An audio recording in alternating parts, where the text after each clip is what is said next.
गगनबावडा तालुक्यात मे महिन्यापासून सुरू झालेल्या अवकाळी पावसासह सप्टेंबर-ऑक्टोबरमध्ये झालेल्या अतिवृष्टी आणि पूरस्थितीमुळे शेतीचं मोठ्या प्रमाणात नुकसान झालं होतं।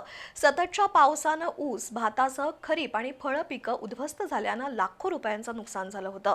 दरम्यान शासनानं अतिवृष्टीग्रस्त क्षेत्रात गगनबावडा तालुक्याचा समावेश करत नुकसान भरपाई मंजूर केल्यानं शेतकऱ्यांना मोठा दिलासा मिळालाय। गगनबावडा तालुक्यासाठी 3,20,00,000 रुपयांची नुकसान भरपाई वितरित करण्यात आली। साळवण आणि गगनबावडा महसूल मंडळातील 29 गावांमधील एकूण 6,280 नुकसानग्रस्त शेतकऱ्यांना 3,20,54,350 रुपयांची मदत मंजूर करण्यात आली आहे। या भरपाईमुळे तालुक्यातील हजारो हेक्टर शेती क्षेत्रावर झालेल्या नुकसानीचा काही अंशी भार हलका झालाय।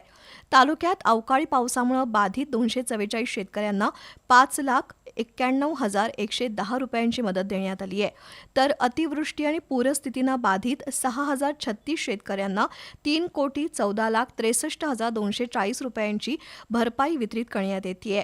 ऊस, भात, सूर्यफूल, भुईमूग, मका यांसह जांभूळ, केळी, पेरू अशा फळपिकांचं मोठ्या प्रमाणावर नुकसान झालंय। त्या पार्श्वभूमीवर एकत्रित 3,20,00,000च्या भरपाईनं शेतकऱ्यांना मोठा आधार मिळाल्याची भावना व्यक्त होतीये। पात्र शेतकऱ्यांच्या खात्यावर निधी जमा करण्याचं काम महसूल तहसील कार्यालयाकडून सुरू असून या संपूर्ण प्रक्रियेत तहसीलदार, सेवा संस्था, सचिव, कृषी अधिकारी तसंच महसूल अधिकारी, महसूल सेवक आणि कृषी सहाय्यकांनी परिश्रम घेतले।